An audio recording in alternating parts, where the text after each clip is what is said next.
마태복음 27장 46절에서 54절까지의 말씀을 봉독해 드립니다. 마태복음 27장 46절에서 54절까지의 말씀입니다. 제9시 즈음에 예수께서 크게 소리질러 가라사대 엘리 엘리 라마 사박다니 하시니 이는 곧 나의 하나님 나의 하나님 어찌하여 나를 버리셨나이까 하는 뜻이라. 거기 섰던 자 중 어떤 이들이 듣고 가로되 이 사람이 엘리야를 부른다 하고 그 중에 한 사람이 곧 달려가서 해용을 가지고 신 포도주를 머금게 하여 갈대에 꿰어 마시우거늘 그 남은 사람들이 가로되 가만두어라 엘리야가 와서 저를 구원하나 보자 하더라. 예수께서 크게 소리 지르시고 영혼이 떠나시다. 이에 성소 휘장이 위로부터 아래까지 찢어져 둘이 되고 땅이 진동하며 바위가 터지고 무덤들이 열리며 자던 성도의 몸이 많이 일어나되 예수의 부활 후에 저희가 무덤에서 나와서 거룩한 성에 들어가 많은 사람에게 보이니라. 백부장과 및 함께 예수를 지키던 자들이 지진과 그 되는 일들을 보고 심히 두려워하여 가로되 이는 진실로 하나님의 아들이었도다 하더라. 예수님께서 십자가상에서 돌아가시는 장면입니다. 이 장면을 우리 예수 믿는 성도들이라면 잊을 수 없는 장면으로 다 기억을 하고 계실 텐데, 예수님의 고난받으심이나 그 모욕받으심, 또 그를 달아매고 조롱하는 자들의 그 추악함, 이런 것들이 이 장면의 중요한 내용들입니다. 그러나 대부분의 성도들이 놓치고 있는 이 장면에서 제일 중요한 내용은 성부 하나님의 침묵입니다. 이 예수님을 십자가에 못 박고 조롱하는 이들이 그의 메시아됨을 부인하고 있는 것은, 그래서 조롱하고 있는 것은 어찌 말하면 성부 하나님께 대한 모독이기도 한 것인데, 예를 들면 네가 하나님의 아들이어든 내려와 보라 라든가, 저가 왜 남은 구하면서 자기는 구하지 못하는가, 저가 하나님께 부르짖으니 하나님이 저를 구해 주실 것이라 라는 이런 모욕들은 예수님을 향해서만이 아니라 성부 하나님께도 대단히 큰 모독인 것이 분명합니다. 그럼에도 불구하고 우리 성부 하나님은 끝까지 침묵을 지키시고, 성부 하나님의 어떤 반응이 있었다면 45절에 보는 바와 같이 6시로부터 9시까지 온 땅에 어두움이 가득했다는 것과 51절에 성소 휘장이 찢어져 둘이 되었고, 52절 무덤이 열리고 성도들이 부활하고 또 지진이 나고 바위가 터지고 하는 자연계의 어떤 이변들 정도입니다. 그러니까 이런 장면은 말하자면 뭘 우리에게 의미하느냐 하면, 이 십자가 사건을 놓고 이제 거기 등장하는 인물들, 예를 들면 베드로, 가롯 유다, 빌라도, 로마 병정들, 그리고 이제 죽으시는 예수님 자신, 또 그를 십자가에 매다신 성부 하나님, 이런 분들에 대한 아주 극적인 대조를 보여주고 있는 셈입니다. 우리는 이미 베드로나 유다나 빌라도를 통해서 인간이 악행만을 저지를 수밖에 없고, 마음에 갈등이 있고 고민을 한다 할지라도 결국은 죄악의 포로가 될 수밖에 없는 몸이라는 것을 확인했었습니다. 그리고 이 로마 병정들을 통하여 저들이 어쨌든 약자를 괴롭히며 기회만 있으면 인간의 그 추악한 것들을 쏟아내고 있는 장면을 보았습니다. 이것이 죄의 그 정체지요. 악독, 분냄, 더러움, 치사함, 비겁함, 이런 것들이 죄악의 사실은 가장 중요한 정체입니다. 도덕적으로 금하고 있는 또는 법적으로 금하고 있는 그런 윤리 도덕의 기준 이전에 인간이 더럽고 야비하고 악하다는 것을 우리가 지적했습니다. 이런 일들과 또는 이런 행태들과 비교해 보면 십자가를 지시는 예수님은 아버지여 저들을 사하소서 저들이 자기가 하는 일을 알지 못하나이다이며 그 아들을 십자가에 못 박으사 바로 이런 하나님을 향하여 죄짓고 있는 모욕하고 있는 자들을 품으시는, 용서하시는, 고쳐내시는 성부 하나님을 대조시켜 봐야 되면 되고, 그 차이야말로 구원이라고 우리가 보통 얘기하는 또는 기독교 신앙이라고 얘기하는 우리가 믿는 내용의 가장 중요한 본질이 되는 것입니다. 로마서 1장에 가보십시다. 로마서 1장 17절에 가시면 복음을 성경은 이렇게 정의합니다. 복음에는 하나님의 의가 나타나서 믿음으로 믿음에 이르게 하나니 기록된 바 오직 의인은 믿음으로 말미암아 살리라 함과 같으니라. 복음에는 하나님의 의가 나타났다. 그렇습니다. 이걸 더 우리 초점을 더 좁게 해서 십자가에는 하나님의 의가 나타났다. 이렇게 해도 좋습니다. 같은 로마서 3장 25절 말씀 봅시다.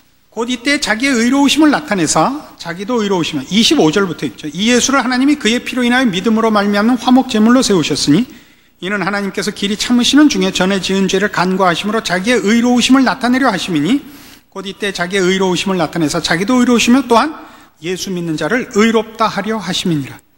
자, 십자가에는 하나님의 의가 나타나는데요. 하나님의 의는 뭐냐면 하나님의 오르심입니다. 이 오르심은 맞다 틀리다의 오르심이 아니며 뭐라 그래야 되나요? 수학적이고 기계적인 그런 의미의 맞다가 아닙니다. 그것은 인격을 기준한 옳다입니다. 인격을 기준한 옳다라는 것은 우리가 인간이 인간답다라고 얘기하는 것은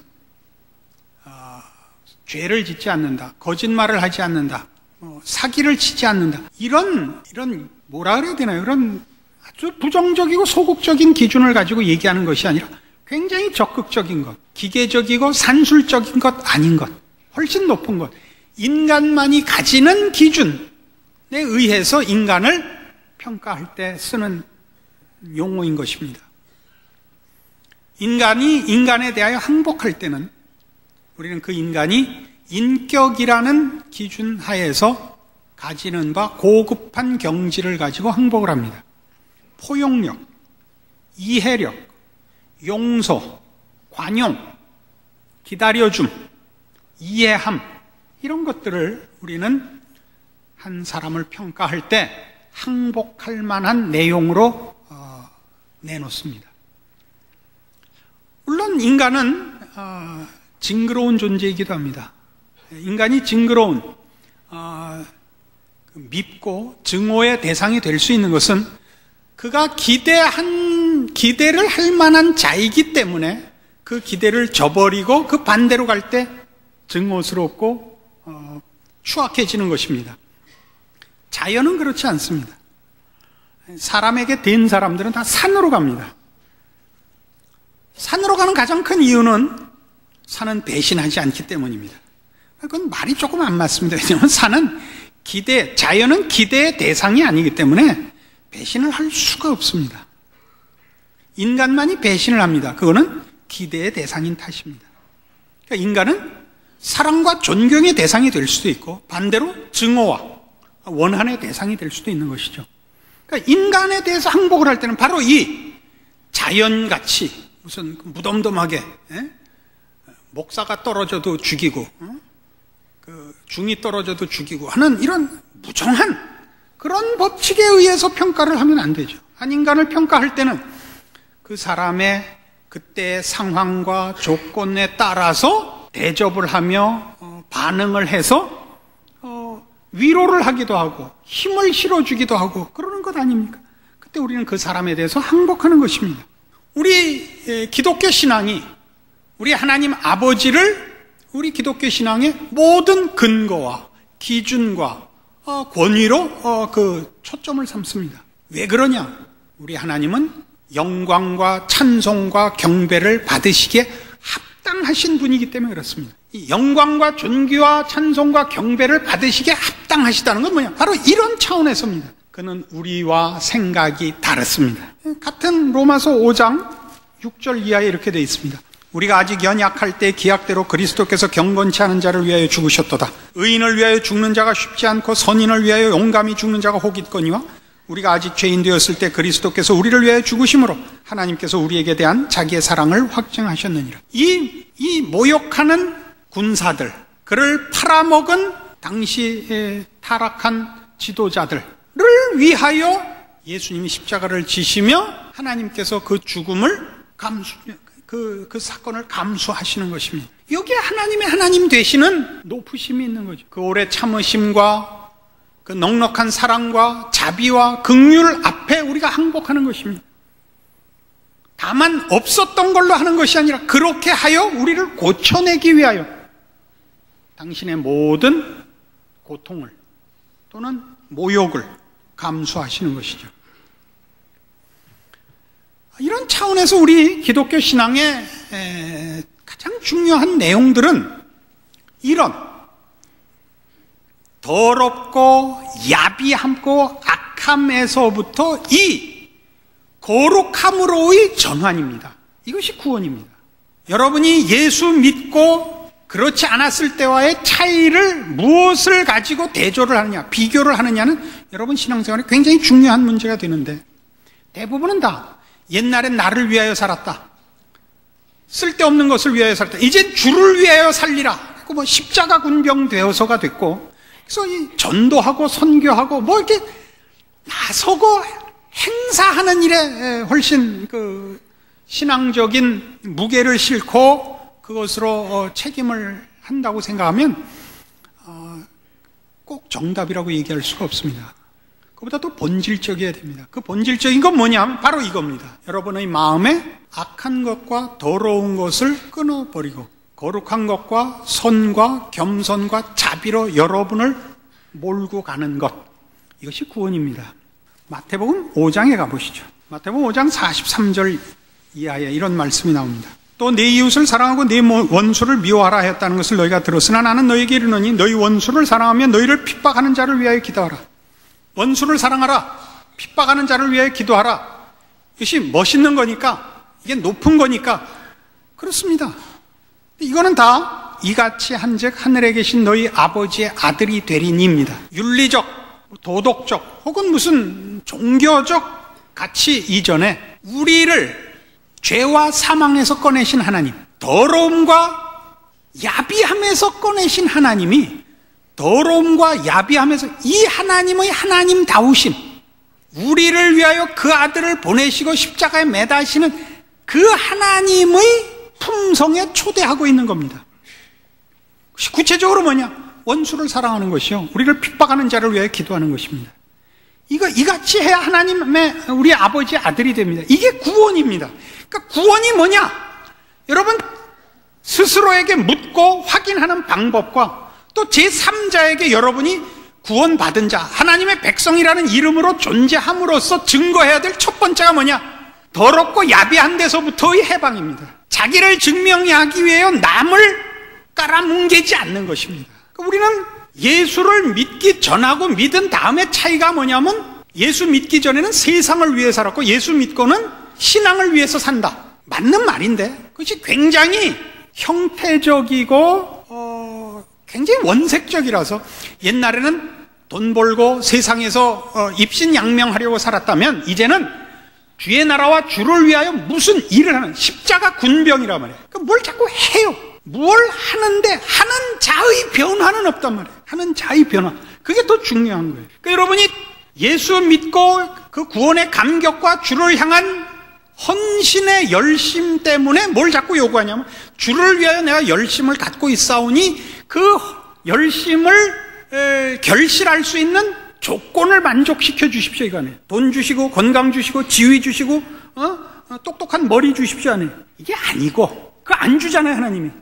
혹시 받으신 분 있어요? 왜 안 주시느냐? 하나님이 우리에게 요구하는 건 우리 개인의 변화라니까요. 나 잘난 맛에 살고, 나 잘났다는 거 증명하기 위해 내 주변의 모든 사람을 죽였잖아요. 안 그러는 거예요. 내가 있음으로써 모든 사람이 이제 혜택을 받게 하는 거예요. 이게 변화라고요. 그게 이 십자가 사건에서 나타나는 하나님의 모습이요, 그 하나님의 자녀로 우리를 부르고 있다는 것을 십자가 사건에서 이미 극명하게 나타내시는 겁니다. 복음에는 하나님의 의가 나타나는 겁니다. 십자가에는 하나님의 하나님다우심이 나타나는 거예요. 이리로 부르시는 거예요. 그래서 구원 얻은 성도의 변화는 하나님 없는 자는 흉내낼 수 없는 것, 그의 아버지 흉내를 내는 거예요. 그렇잖아요. 여러분 그 애들 보면 뭐 그냥 금방 알죠. 아, 이건 누구 애구나.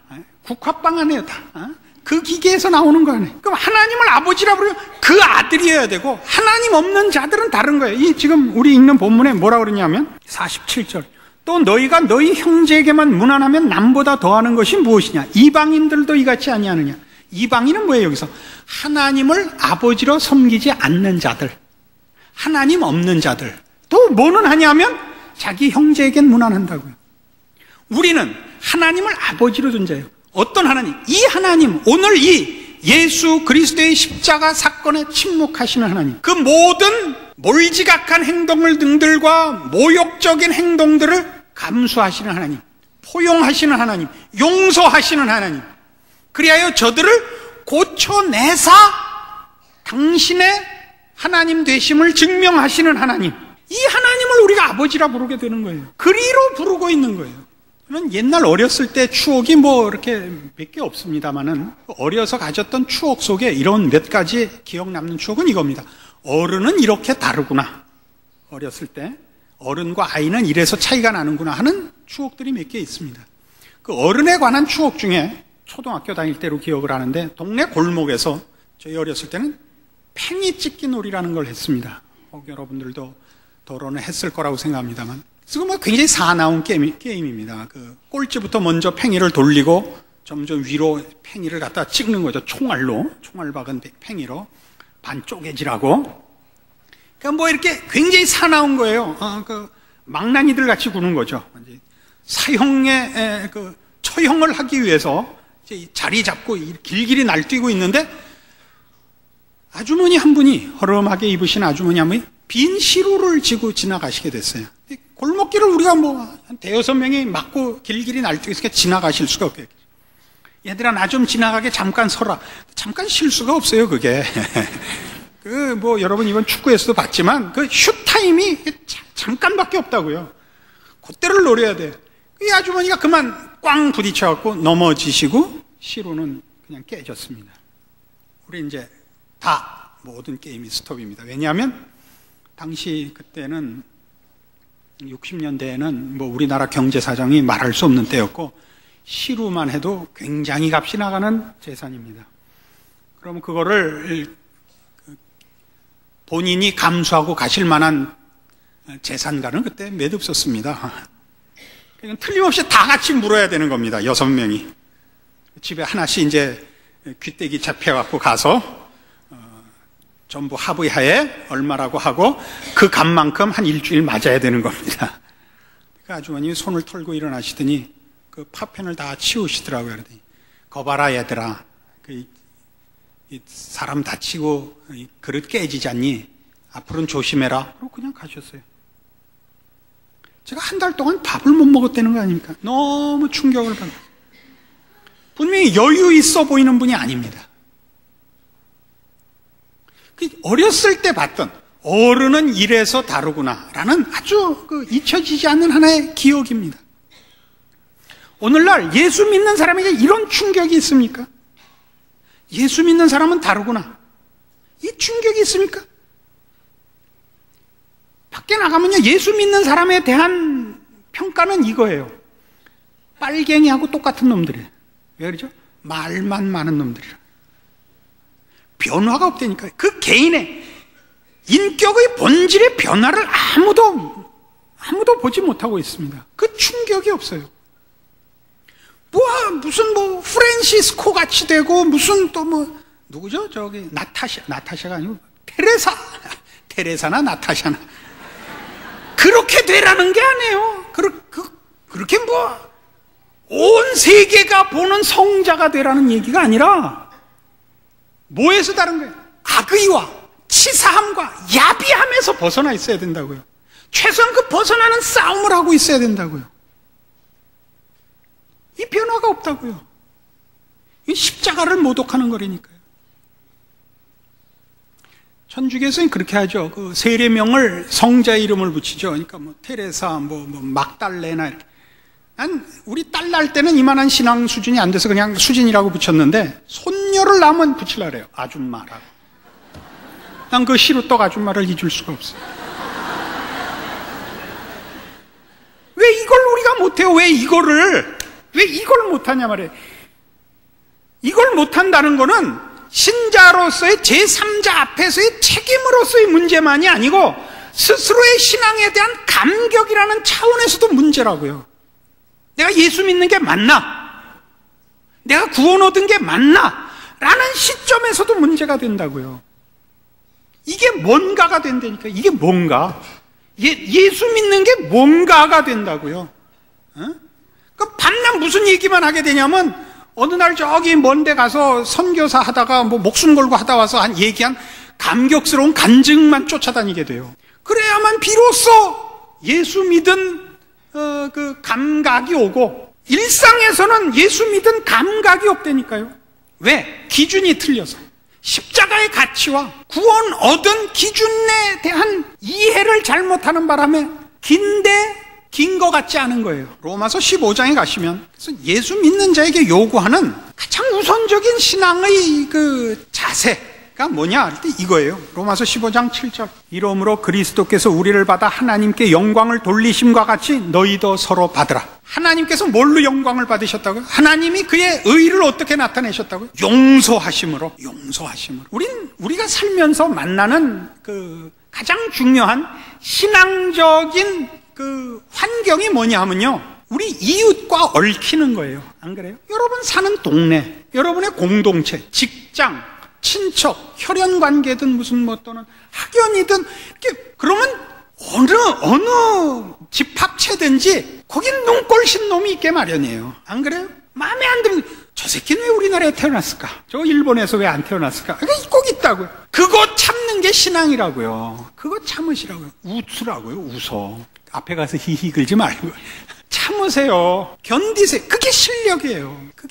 그게 신앙이에요. 충고하지 마세요. 충고를 상대방을 위해서 한 적 있어요? 지가 답답해서 하는 거지. 자기 속상해서. 충고를 한 다음부터는 그 꼴을 내 앞에서 다시 보이지 말라 이거네. 이건 충고가 아니고 처형이에요. 이건 다 신앙인에겐 가장 기본적인 문제라고요. 신앙의 ABC예요 이게. 우린 이거 안 해요. 뭐 하죠? 다 들고 뛰어버렸어요. 다 들고 뛰어서 무슨 기독교라는 이름으로는요, 우리나라의 모든 그 열등감을 이쪽으로 푸는 것 같아요. 세계 무슨 대회는 다 해요. 우리 기독교 빼놓고 세 개자 붙일 수 있는 건 바둑밖에 없어요. 바둑은 뭐 동양에서만 하니까 세 개자를 붙여도 약간 설득력이 떨어져요. 세 개자 붙여서 큰 소리 치는 건 세계 기독교 무슨 연맹, 무슨 연합 집회, 다 이거 기독교만 하는데, 사실은 그렇게 겉으로 꺼낸 것보다는 내용이 꽝이에요. 거기에 참여하는 자들의 개개인의 신자된 변화와 신앙을 점검하는 기준마저도, 가장 기초적인 것마저도 정리가 되어 있지 않단 말이에요. 각자의 신앙 생활에 대하여 스스로 만족하지 못하면, 스스로 확인하고 있지 못하면서 큰일에 붙들려 다녀요. 왜냐하면 어떻게 점검해야 되는지 모르니까. 그게 오늘 이 사건이에요. 이 십자가. 캐나다에서 한번 저를 무슨 연합 집회를 한다고 한카 교역자 연합 대부흥 영성 개발 목회 성공 무슨 집회에 저를 강사로 불렀어요. 하도 길어서 모르겠어요. 기억나는 건 한카밖에 없어요. 한국과 카나다. 거기 캐나다 가보니까 캐나다 놈들은 아무도 없고 캐나다에서 한인교회 하시는 목사님들의 이제 연합 집회인데, 문제는 이거였어요. 목회가 잘 안 되는 거예요. 캐나다에 있는 한인 교회들이 다 힘이 든 거예요. 왜 이런가? 왜 이렇게 다들 신앙 부흥이 잘 안 되고 교회들이 비실비실하고 성도들이 다 비실비실한가? 그래서 그 모인 분들이 획기적인 이벤트를 하나 만들자, 뭔가 돌파구를 찾자 해서 뭘 하기로 했냐면 캐나다 원주민 선교를 하기로 한 거예요. 캐나다 원주민 인디안들이죠. 백인들이 들어오면서 저들의 땅을 다 뺏고 착취했기 때문에 양놈들 말이라면 절대 안 듣는 거예요, 이 인디안들이. 그러니까 비슷하게 생긴 우리가 가서 하면 듣는데요. 그걸 하자 이거예요. 가보니까 문제는 단 하나예요. 캐나다는 가서 비비고 살만한 환경이 안 돼요. 땅은 크고 인구는 적고 그 경제 규모가 택도 없이 작아요. 뭐 있어야 옆에 비빌 거, 뭐 접시 닦기라도 하고 뭐 구두 닦기라도 할 게 없어요. 그래서 가서 사시는 분들이 다 삶이 어려워요. 그런데 날씨는 경을치게 좋아요. 집도 경을치게 이뻐요. 그리고 할 게 없어요. 갖고 간 돈은 얼마 없는데 매일 새는 거예요. 그러니까 다 얼이 빠져 있어요. 근데 뭐 갈 데가 어디 있어요? 주일날 교회라도 가야지. 그래서 거기서 있는 대로 성질 다 부리는 거예요, 서로. 거기서 해야 할 목회는 뭐냐면 그 성질 받아주는 게 목회라고 생각해요. 그래서 그 악을 썼어요. 원주민 선교 한 번만 더 얘기하면 혓바닥을 뽑아놓는다 그랬어요. 목회나 해, 목회나. 아무것도 안, 그 받아줘. 한숨과 그 한탄과 그 슬픔을 받아줘. 그 같이 망해, 유엔수야. 왜 틀려 그래? 밴쿠버를 전 세계 선교의 센터로만, 나 한 번만 더 그 말하면 죽을 줄 알아. 그 집회가 박살이 나고 헤어졌어요. 다시는 안 불러요. 뭔지 아시겠어요? 우리 각자예요, 각자.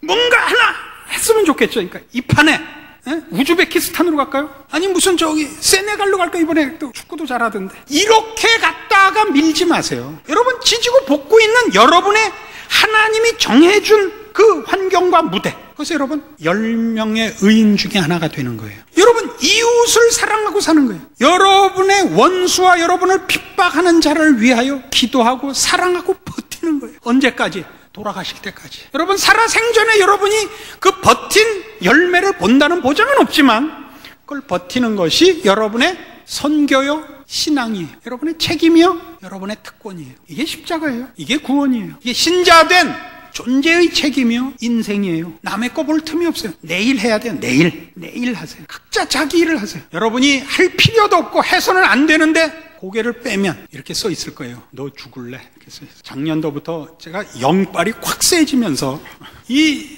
1년치 표가 이렇게 탁탁 생각이 나는 거예요. 여러분 모두의 삶이 각자가 자신을 책임지고 여러분 각각이 하나님께서 함께 하시는 기적의 삶으로 부름받고 있다는 것을 확인하는 것, 그것이 여러분 자신에게도 중요하고 이 나라에도 중요하고 이 시대에도 중요하고 기독교라는 우리의 신앙에도 중요합니다. 아무도 남에게 이 책임을 떠넘기지 마시고 각자의 책임을 지켜주십시오. 기도하십시다. 하나님 아버지 은혜를 감사합니다. 하나님께서 그리스도 예수 안에서 우리를 부르사 우리를 저 죄와 사망과 더러움과 악함에서 구원하시고 하나님을 따라 의와 진리의 거룩함으로 지으심을 받은 새 사람으로 부르셨습니다. 우리의 마땅한 신앙의 싸움, 이제 십자가를 근거하여 다짐하고 결심하고 그리고 인내하고 충성하고 순종하여 승리하는 우리의 인생, 우리의 존재 되게 하여 주시옵소서. 그리고 그리하여 내가 서 있는 곳에는 하나님의 나라가 임하고 우리 하나님 영광 받으시는 복된 기적이 이어지는 우리의 삶이 되며 현실이 되게 하여 주시옵소서. 지금은 우리 주 예수 그리스도의 은혜와 하나님 아버지의 극진하신 사랑과 성령님의 교통하심이 하나님을 아버지라 부르는 신자된 기쁨과 자랑과 복을 말씀 가운데 확인하고 승리를 약속하고 돌아가는 심령들 위해 영원토록 함께 있을지어다. 아멘.